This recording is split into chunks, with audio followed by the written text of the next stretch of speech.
Thank you very much, ladies and gentlemen. It's fantastic to be here, and more fantastic than you can even imagine to have Allison Johnson with us. Allison's come all the way from San Francisco. She has her office in the shadow of the Golden Gate Bridge. So you can't be closer to San Francisco than that. Allison, fantastic to have you here, and welcome to this great event, good energy. And ladies and gentlemen, we're going to go through a really interesting description of West, because when they say it's time to go West, this is the place that we're going to do it in and at. So Allison, I thought just to set the scene and to give some context to everybody here, I just thought we'd take people through a little bit contextually of your career. You started off working at IBM at a point when IBM first embraced the internet. From there, you went on to Netscape, when Netscape were looking at the whole evolution of enterprise software. From there, you went to HP, working with Carly Fiorina, who was almost a candidate for the presidential election in America. Tell us a little bit about that mini journey before we get into some of the meat. Well, I just want to clarify, I was 10 when I started, so just wanted that to be out there. I've had a crazy career. I've tended to put myself into really interesting sort of places inside companies that were affecting change or needed to affect change. I was at IBM again as a child when IBM was trying to figure out how it was going to be relevant in the internet age. And it just so happens that they're the guys that help companies transform themselves, right? Going through major transformation. And probably the internet was one of the biggest transformation agents of all time in business. And so e-business seemed like the right thing for IBM. So we called it that. And we were sort of out front of the company, and the company decided that was kind of an interesting way to think about the future of IBM. And it sort of helped usher in the era of services, because companies needed help figuring out how to wire themselves up to the internet. So that was kind of journey one. So when I had the opportunity to go west and work with the original internet guys, that being Mark Andreessen and Ben Horowitz, I thought that would be an awesome thing to do. And so I went out west and worked with them. And that's Netscape, right? That's Netscape. And that was a point at which Netscape was going to lose the browser battle. So we had to figure out a way to make money. And so enterprise software and a portal were kind of the way to do that. So we repositioned the company together, and it got bought by Sun and AOL. And having just moved west, I had no desire to go back to the East Coast. So I got a call from a company called HP that was trying to figure out how could we do what IBM did in the e-business space. So I went inside HP, and promptly thereafter, this new CEO was named, whose name was Carly Fiorina. And it was really interesting because I was very excited to work for a woman in the technology industry in a company as big as HP. And that was quite a journey. I could tell you all kinds of stories if you guys want beers later. But learning, taking us through probably the biggest challenge there was going through that HP Compaq merger. Again, I was 16 by this time, I'm just letting you know. And trying to figure out how to, this was right after 9/11, how do you help a company reach what we thought was its important destiny in what had happened sort of at a global level. So that was a really interesting battle. This is the school of hard knocks. I'm just telling you, this was not an easy journey. And then we were working with, at HP, we were working on a music player, and we knew it was going to be a pretty not so great music player. Digital music player, HP.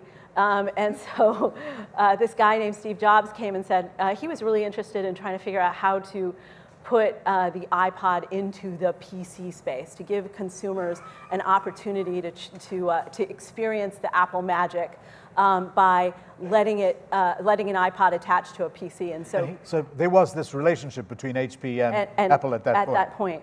And a few of us looked at each other at HP and said, an Apple iPod or an HP version of the iPod would be much cooler than, than our own music player. So let's try it. Let's experiment. It just so happens it turned out that Steve liked the marketing that we were doing more than the marketing that they were doing. So he said, how would you like to come inside and run marketing at Apple? And that was kind of like God asking you if you wanted to. We could tell stories about that too. But so I left HP and went to Apple. And at that point, it was iPod 3. Stock price was at $40. And was on what was probably the hardest climb you could imagine in business over the course of the next 6 years, as he wanted to essentially fit his entire career and a whole host of things that he wanted to do into a very short time frame. So yeah, that was, I'm still recovering. But So you come in there as Vice President of Global Marketing and Communications. That's right. And you come into two key things within the Apple framework and the way that Apple work. Number one, secrecy, very, very important. You never talk about a product until it was absolutely ready. Secondly, you become known as, or not known as, it's just almost an internal rule about being segment pioneers, whether it's the iPod or, as later, you led the campaigns for, well, two big key campaigns, Mac versus PC, which really was under your watch and basically you were responsible for. And the second was, you came up with this brilliant campaign, which the strapline of which was, there's an app for that.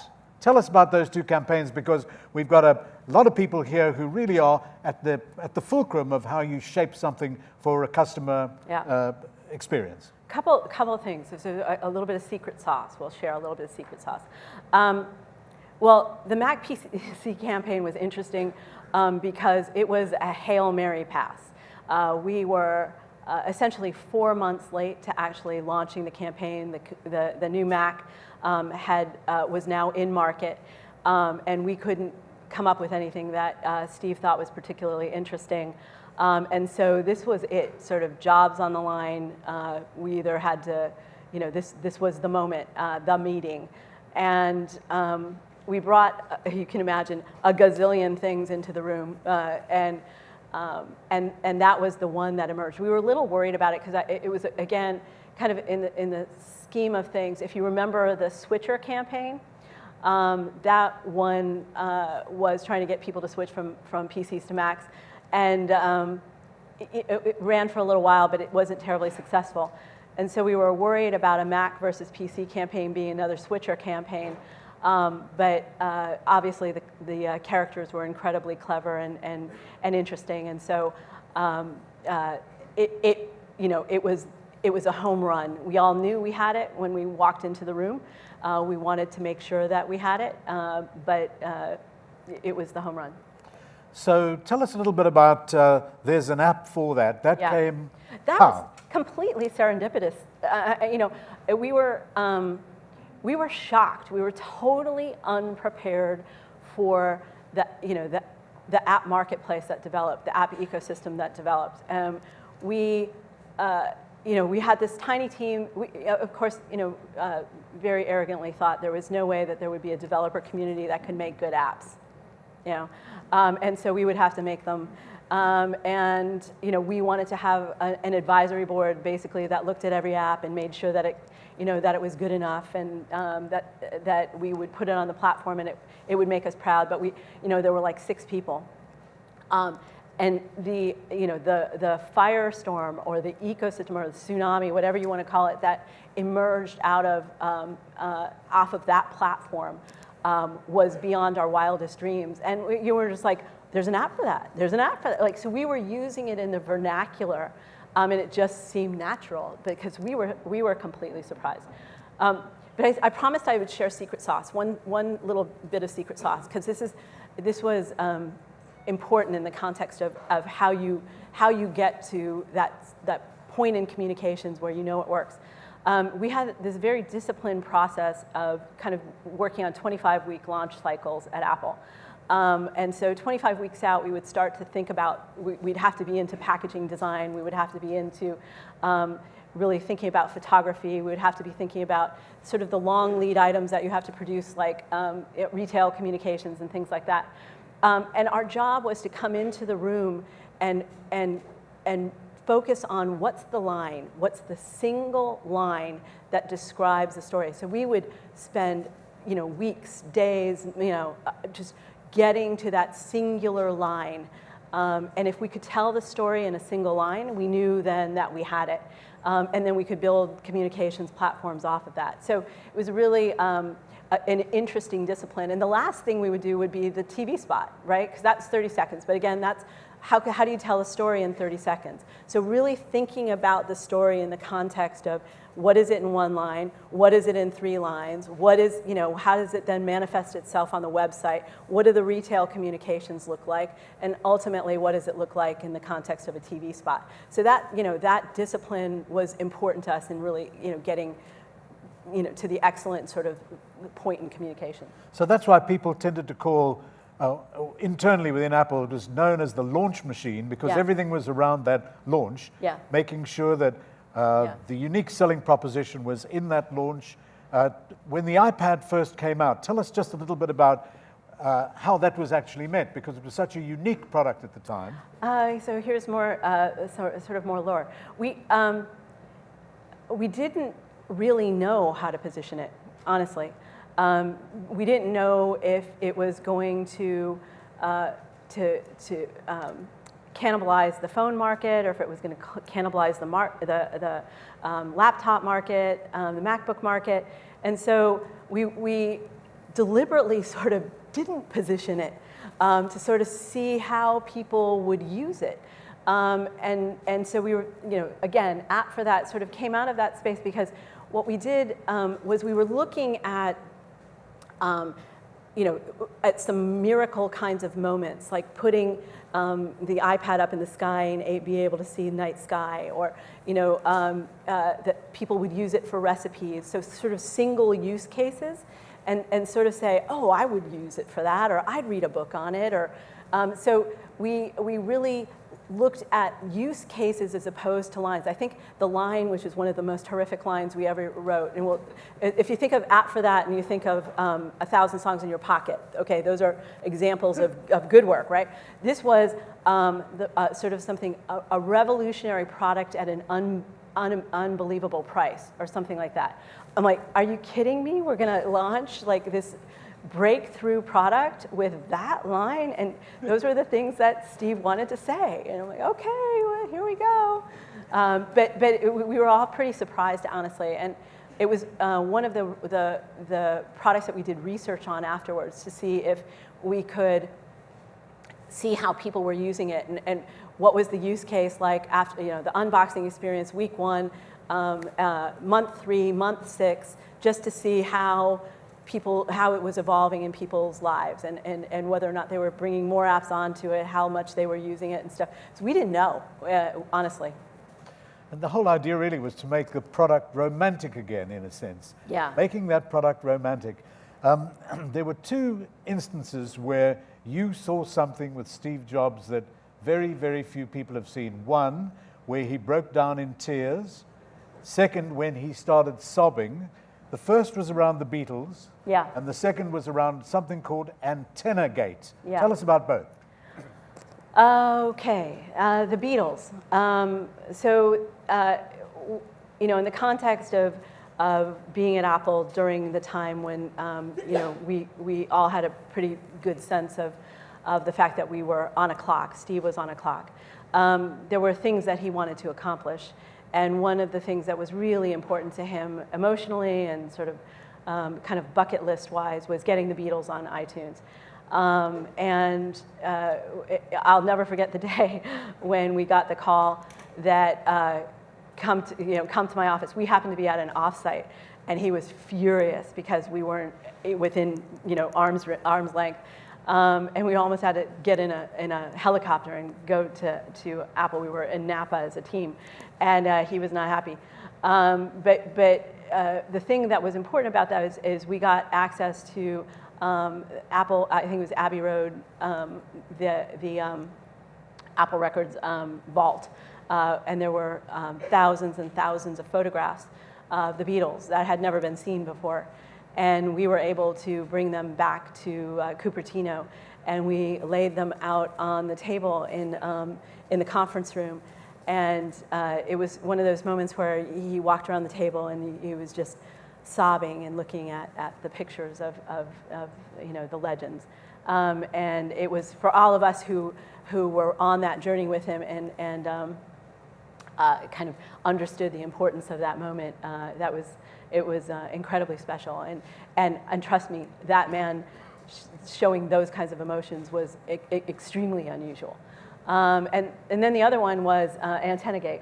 So this was hard because, I'm sorry, it wasn't actually AntennaGate. It was when he actually, when we lost the iPod, remember, and it showed up in a bar in Redwood yes, City. Found in a bar Yeah. near Palo Alto. Yeah, and there was, the police went into this kid's apartment and searched the apartment, and I think Jon Stewart, Daily Show, did this big story about, oh my God, Apple, you're the man. Like, you've turned into the man. You're now shaking down kids. What's going on here? This is horrible. And Steve really, worshiped Jon Stewart, and so it was really hard for him to hear that.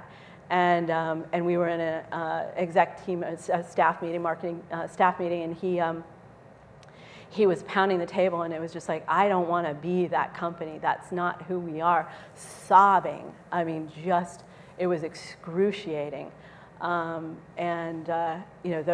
Those were two moments where we saw him really vulnerable and emotional, and that, like I said, was extremely rare. But he had this kind of poetic texture to the way that he thought. It tied in with his creativity. It was all part of a mixture of the man.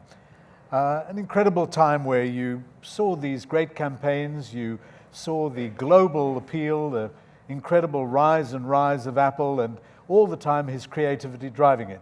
However, about 5 years ago, you decided to leave because you felt you needed some new challenges. You obviously experienced him being ill and his demise. And you decided that with two partners, Ray Chambers from Cisco, and with Jack Dorsey, one of the original founders of Twitter and founder of Square, right, you decided not only to go west, but to form West. And West was a new kind of strategy company and creative accelerator. Tell us about the construct behind it, how you got together with those two really interesting Silicon Valleyites, and tell us about West. Well, the thing that I loved the most about my job at Apple was creating categories and introducing new products to the world that had never existed before. How do you teach people how to use a touch screen? How do you teach people to essentially surf the internet in a wholly new way? How do you teach people about the beauty and the value of apps? All of those kinds of things. That creating new categories was fascinating. And the thing that I got the biggest adrenaline rush out of. And so my question, as I was thinking about what comes after Apple, and post-Steve, Apple was not terribly interesting to me.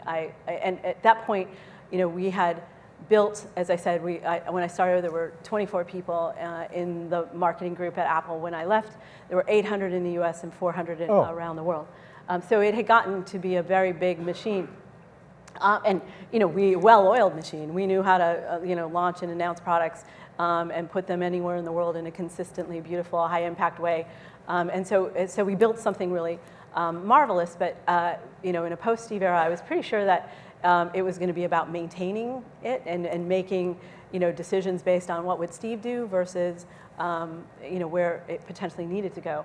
And plus, there were things happening in the world of marketing that were really fascinating to me in the context of social media, new platforms, and things like that. And at that particular time, Apple's a pretty traditional marketer. We were spending lots of money on TV. We did some digital advertising, but that it was verboten. We could not participate on social media platforms because we might give up secrets. We might not be able to contain ourselves. So we didn't. And that, to me, just felt like as a lifelong, marketer, I just felt like I wanted to be on the cutting edge of what's new. and lead that. And also I felt like I had learned some things that I wanted to share. So I wanted to go into the world and figure out what comes next. And I got this call from this kid who I didn't know, especially because I wasn't allowed to be on his platform called Twitter. And also, the founder of Square. He'd gotten thrown out of Twitter at that point. He had founded Square, and now it was the first time he was getting pulled back into Twitter. And he said, "Look, I've got these two companies, Square and Twitter, and I need to figure out how to mainstream them. We have great product people in building product, but we have no people who know how to create markets, and so no marketing DNA in the building. Would you ever come out and help me with these two companies, but also think about the ecosystem and help us really figure out how to put this new generation of technology into the world in the right way?" And so, that was really interesting to me. I had never, I'd only sat in the chair inside corporations. I'd only worked in the marketing role, and I understood, from my perspective, what was important about how you put products and companies into the world, which is really close to product and really close to experience. And so we decided to do it. So I stepped out. Jack and Ray and myself put in money into the company, working capital to get it started, and we started with Jack's companies, and then just the flow from venture capital community started, referrals and entrepreneurs, and really it was helping companies figure out how to scale. So we've got to the place where we've got a great product, but we've got to launch it in 3 weeks, and we have no idea how to tell the story, or what's the narrative, or is this experience differentiated, or what is the total addressable market, and how do we connect with consumers culturally, and what are all the ways that we could really grow the company. And so that 4.5 years later, we've worked with 24 different startups, and have a lot of experience in a whole range of companies at different stages about what it takes to launch. But that's how it got started, and it's one of those incredible privileges to work with the folks like you in this room who are on a mission to change the world and have incredible ideas to do it. And it's just the thing that gets me out of bed every day. I can't get enough of it. So I feel really privileged to do the work I do. So Mark Anderson said two things that really impressed you. Number one, he said, market matters most, Yeah. one. And the second thing is that the hardest thing to do in today's modern world is to create a market. Yeah. So these companies that you're looking at, you're looking in the areas of food, you're looking in the area of fintech. Yeah. Give us an example of some Yeah. of the companies that you've been shepherding Yeah. and bringing this really interesting dynamic of weaving together these elements, including bringing the hashtag to the Olympic Games for Twitter, getting Twitter into the Olympics, looking, for example, at the Academy Awards in Hollywood and globally for Twitter. But tell us about the companies that you are grooming. Yeah. Well, I think the first thing is, this is a lesson. It goes back to days with Mark and Ben at Netscape, and sort of, all of us sort of staying in touch as we've grown our careers in Silicon Valley. And one of the things that Mark said very early on was, you can have a great team, you can have a great product, but if you don't have a great market, nothing else matters. So market matters most. That was interesting to me, because there's so much money put into, millions of dollars invested by the venture community and hours by yourselves in building product. And then it's, let's trust the organic viral loop to building a market. Are you kidding me?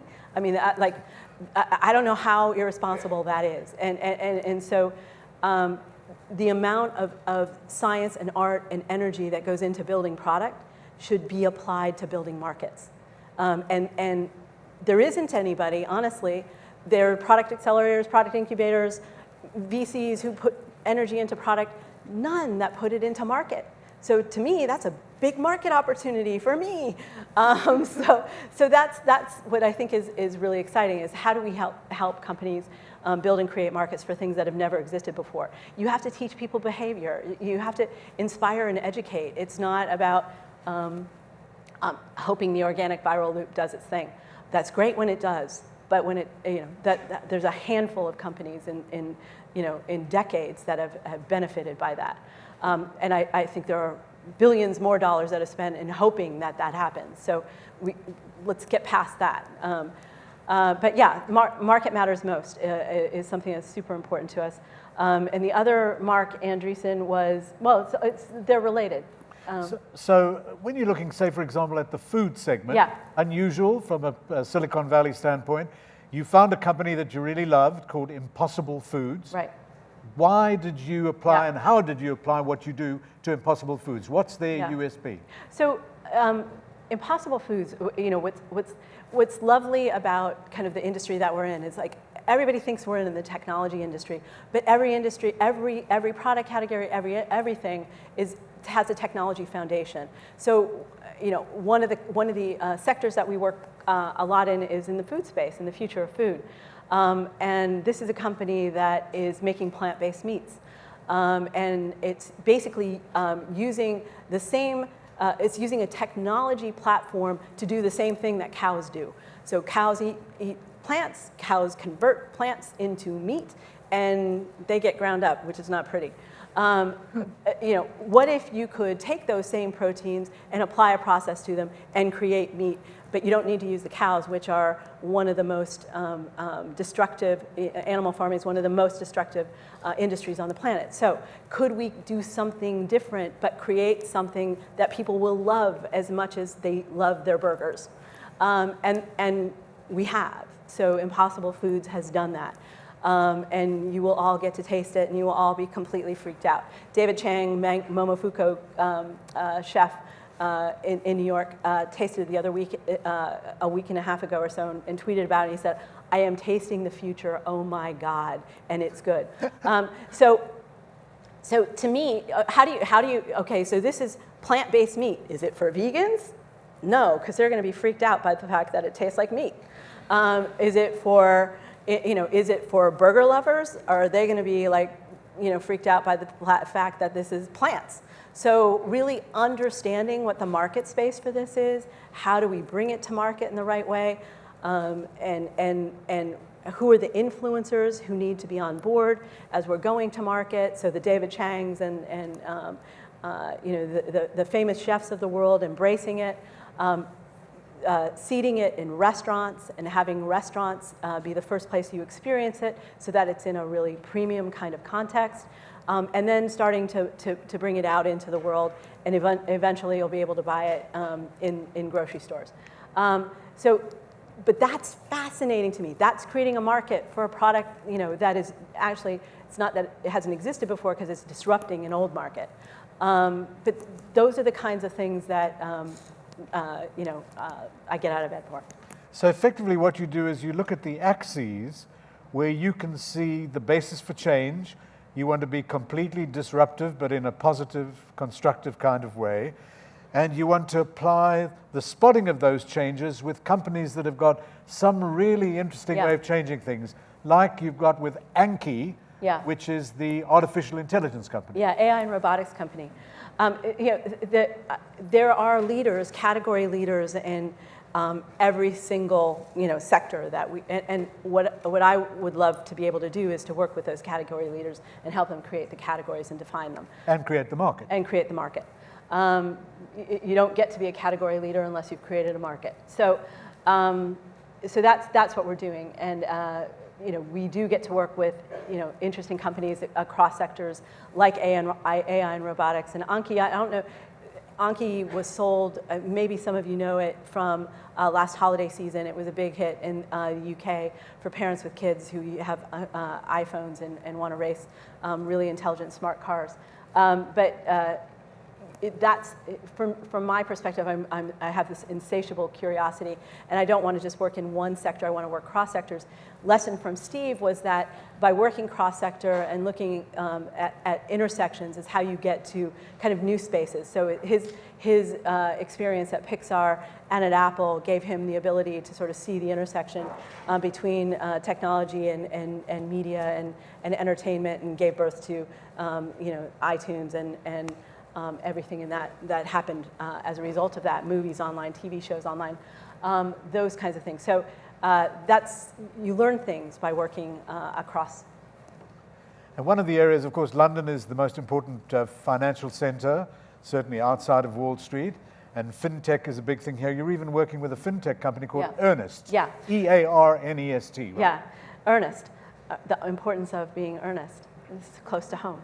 In that case, interesting, and something you guys can apply in the context of thinking is like, they wanted to be a bank for a new generation, millennials, who have been stung by banking industry crises and all that sort of thing, and sort of don't have a love of banks. So how do we create something, but using data and software as a new way to assess creditworthiness, right? So now, instead of having a FICO score and your last paycheck in order to get a loan, we have ways to be able to tell who you are and more about you than through LinkedIn and through your social footprints and things like that, that give us the ability to evaluate creditworthiness in a new way. And so the question was, we were coming into a marketplace that SoFi and Upstart and others are already in with student loan refinancing. How could we do it in a way that was different? Went out and did a bunch of consumer insights work, found out what was important to this generation, which is flexibility, right? This is a generation that values being able to make career decisions that are meaningful, not necessarily that pay the bills. So you're coming out of school and you've got $150,000 in student loan debt, and you're worried about, you get offered the job at Goldman Sachs. You go do that job because you got the student loan debt around your neck, but the last thing you want to do is work at Goldman Sachs. You want to do a startup, you want to be at a nonprofit. But you can't do that because you've got the student loan debt, and that student loan debt is hardened. The moment that you refinance it, you're stuck with that for life.